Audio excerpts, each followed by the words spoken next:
This video is about millennials, my generation, and how over the course of our lives, it's been one thing after another in the news cycle that we can't get a break. It's constant doom and gloom.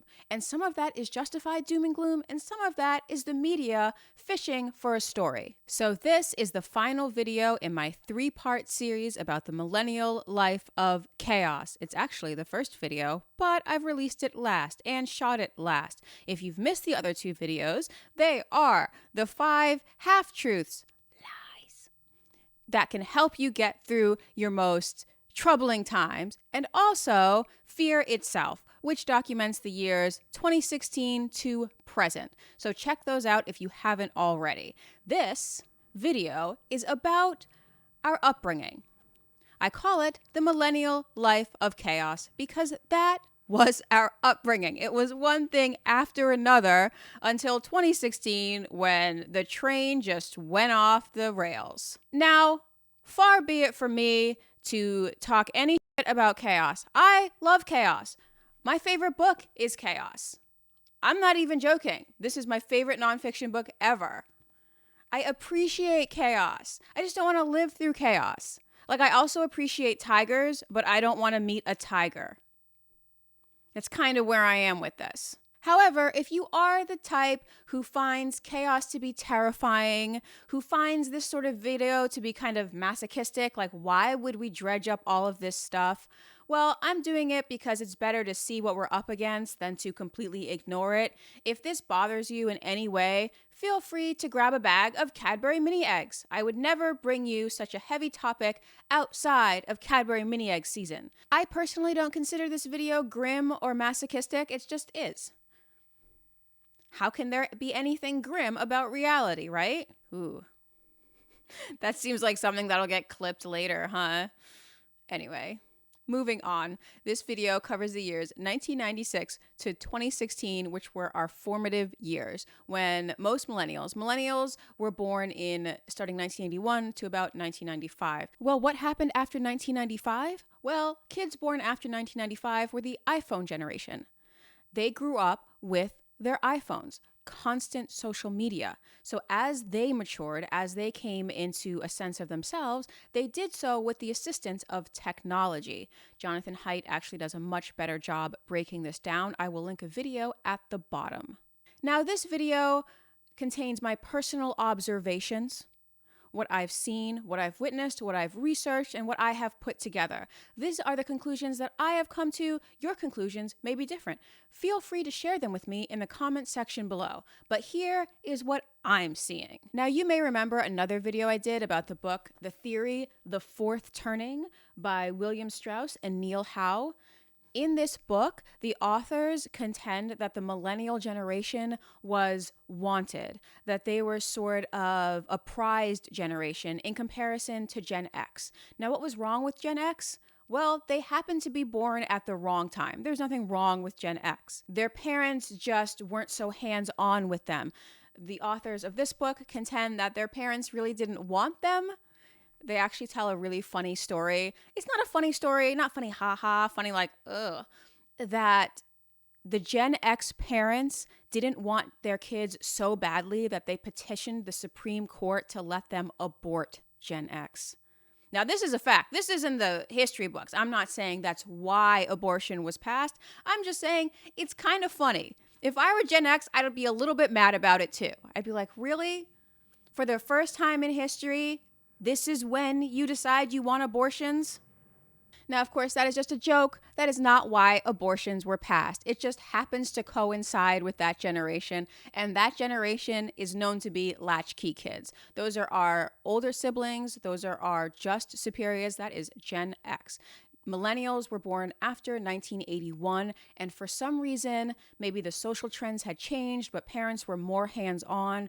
Parents seemed to care more about our education and our upbringing, and seemed to care if we were getting bullied. They didn't seem to care too much about Gen Xers. I don't know why that is. It's just sort of social trends. You know, we can't really explain these things easily. It's very complex, but These are just how we divide the generations. And this is not a video about generations. This is just putting out definitions and giving you general trends to do with these particular generations. So don't read into it so much, except the years. Millennials, 1981 to about 1995. Hold for plane. This is what I mean. Whenever I decide to film, like, all the planes go over. Just one note on the generations. I'm not saying that I buy the fourth turning thesis completely. I just think it's funny that when the greatest generation died, everything went to shit. These were our grandparents. These are the people that beat the Nazis. These were the superheroes of the 20th century. When they retired, everything went to shit. Everything went to shit. I'm not saying anything more than that. But if you watched Game of Thrones, this would coincide with the time after all the adults were killed. Tywin Lannister, once he dies, all the adults are gone, and now we just have people looking out for themselves. Nor is this video to poke fun at the boomers. This is not about the boomers. Try telling a boomer that something isn't about them, like, seriously. But this video is not about the boomers. It is just to list off all of the chaos that we have gone through in our lives and all of the constant media dopamine drip of fear that we have to deal with. That's all, not about the boomers. I will go into the boomers on a later video, but this is not it. Now, millennials came to age in the years about 1996 to 2016. Those years are now known as the good old days for some reason, but when you look back on them, they were actually very turbulent. A lot of things were going on. In my humble opinion, the biggest influence on our lives over this time was the media. The news went from being a half an hour a day to being 24/7. And that's because we had cable news. And cable news needs content, constant content, and they need you tuning in. We remember that this era kind of started off with OJ, went into the impeachment, and then the 2000 election, and just on and on and on and on. It seemed as though there was always a bigger story to chase. And as soon as the next story came along, the last one was completely forgotten, even though the last story seemed to be life and death. This sort of constant chasing of content, of attention, of excitement is really amusing ourselves to death in overdrive. Remember, we went over amusing ourselves to death. The premise of that is basically that all of our institutions now serve the will of entertainment. All of our institutions now serve the whim of entertainment because we need to be entertained constantly and all the time. We always have to be entertained. And so now government, media, education all serves to entertain us because we need to be entertained. It has to be exciting. We have to stay tuned in. What if we turn it off? What if we turn the media off? I don't know. Has it ever happened? You wouldn't know because you're watching media. No one turns the media off. It's omnipresent. It's there all the time. So over the course of these years, from 1996 to 2016, we went from regular news, half an hour news, Walter Cronkite kind of stuff, to 24-hour news, OJ trials, constantly chasing the next story, to social media. It's more than 24-hour news somehow. Can you layer news within time? There's probably some model somewhere that a physicist has done to properly explain how much news we're getting right now. It's a constant dopamine hit. It's not just once an hour, once a day. It's constant. 4 or 5 times an hour, chasing outrage, chasing story. It's doing something to our brains. So the technology of the media is shaping us, and then we're in turn shaping the technology of the media, which is in turn shaping us once again. And this is something new. People have lived through turbulent times before, even turbulent times with technology, but this is an evolution of that. We went over the invention of the printing press. We went over the radio briefly, not enough, but we went over the radio. And yes, there have been big leaps in technology, but for it to happen so quickly, one after the other, and for it to somehow get basically into our heads, it might as well be streaming directly into some of our minds as often as we are on this phone. That's new. This is a new evolution. So we'll get more into it later, but I cannot stress enough how novel this is. And all of this that is happening with technology is also happening at the same time as the culture war.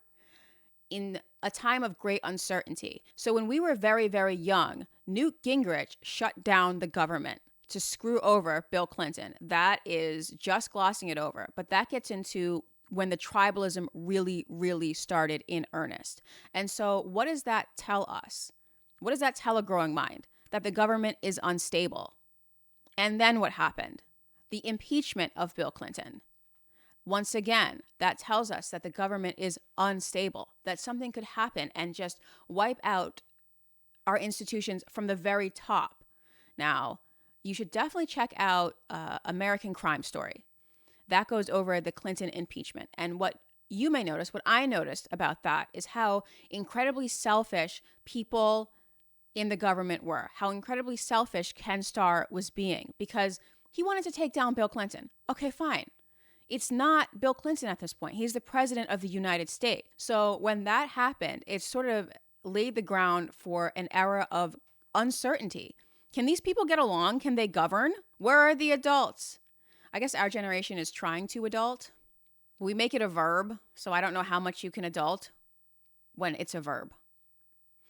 Anyway, here I'm going to put a chart on the screen. This shows how the government used to compromise and cross over. This shows in red and blue dots, and how that's the point of our government, is you don't always get your way, you compromise and you find a solution that works best for the greater good. Now, around this time, when we were just waking up, just in our childhoods, we see that that compromise stops and the tribes go their separate ways.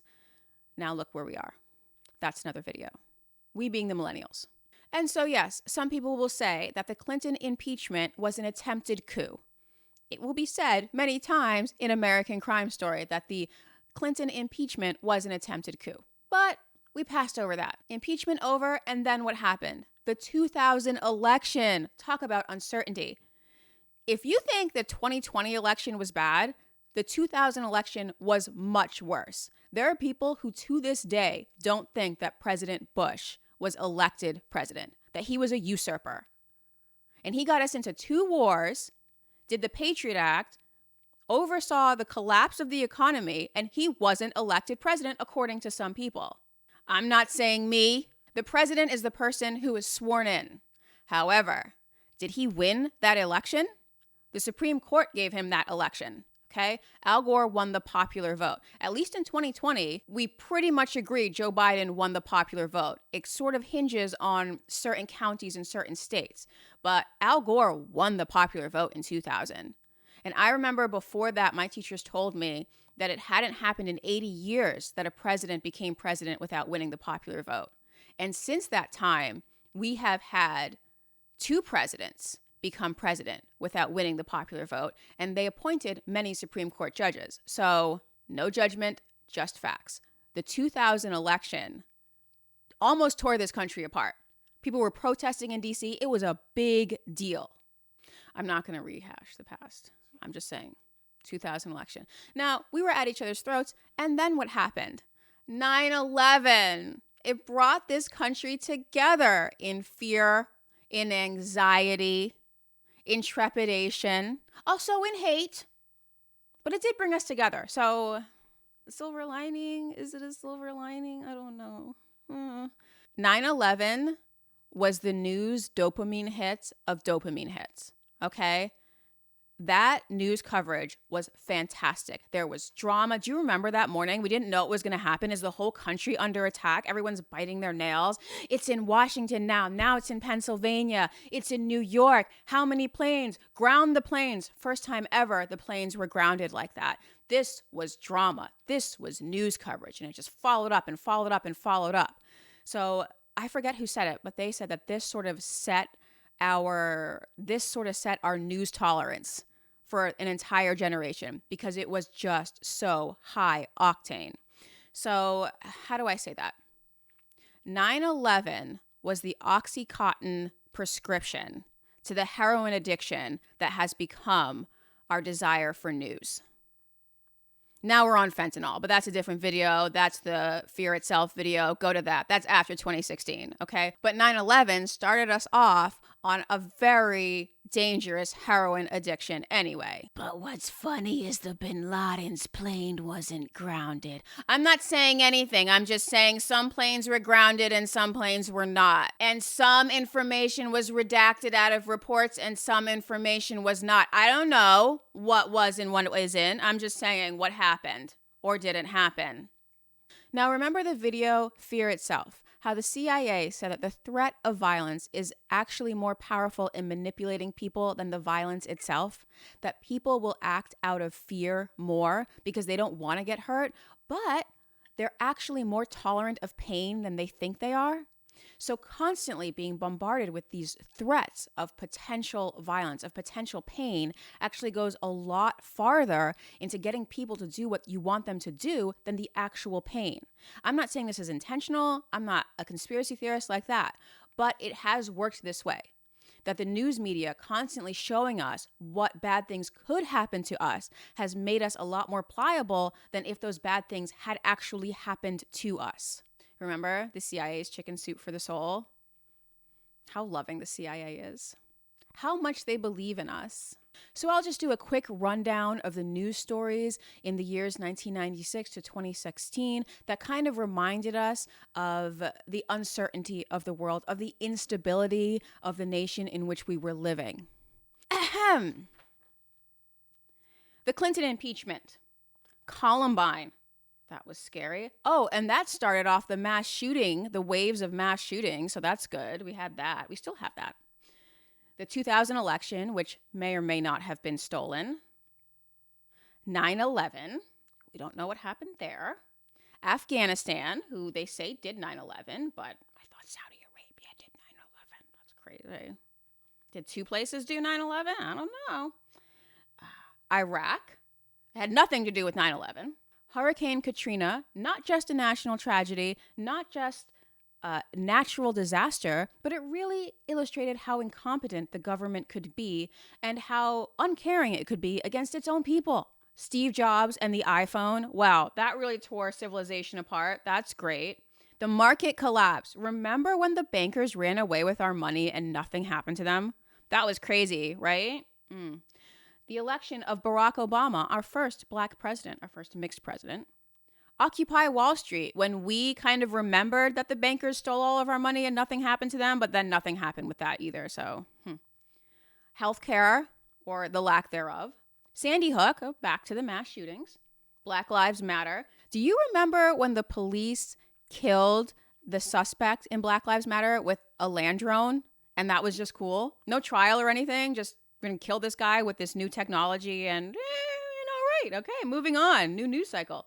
And to top it all off, the populist movement of Bernie Sanders and Donald Trump. We had two populist movements in 2015. People forget because one was crushed and one went on to ascend to the presidency. So that's my list. If I've forgotten anything, please let me know in the comments. Now, each of those things, to me, says we are living in a time of great instability. Any one of those things, this country was ready to tear itself apart over, except 9/11, where we were ready to tear someone else apart over. So that's good. And of course, over that time, if for whatever reason there wasn't a story in the news, the media would just make one up. Remember when they hounded Britney into a mental institution for clicks? Do you remember that? Remember when they made the Kardashians a thing for clicks? Why?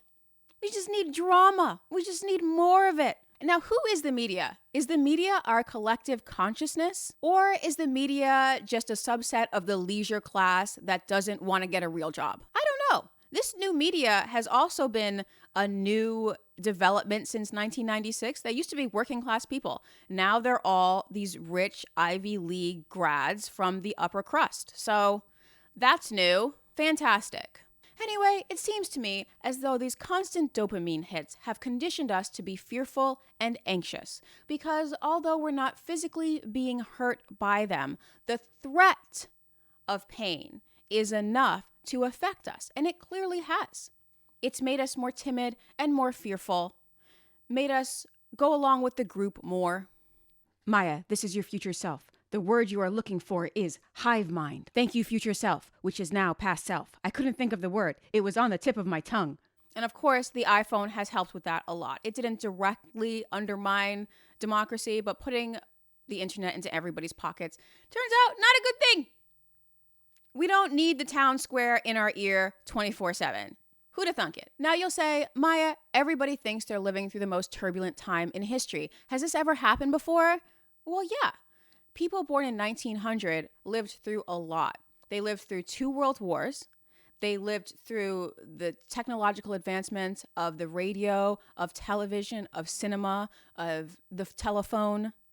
They lived through a pandemic. They lived through a market collapse. They lived through a dust bowl and the atomic bomb. They lived through a lot, and they made it through.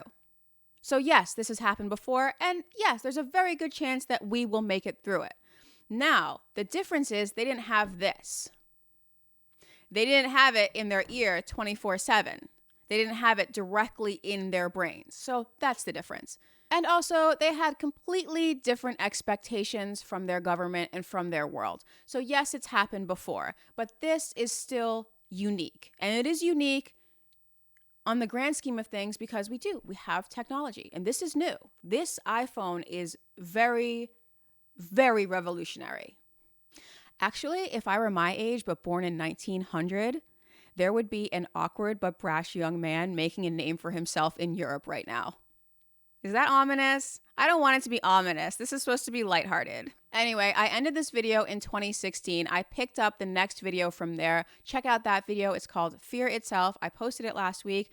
Let me know what you thought about that. What do you think? What's your most important memory from 1996 to 2016? Do you think we're living in a unique time? Do you think it's because of the constant media that people are anxious right now, or is it because of something else? Is it because we've never really experienced lack in our life, just a threat of lack? What do you think it is? Subscribe.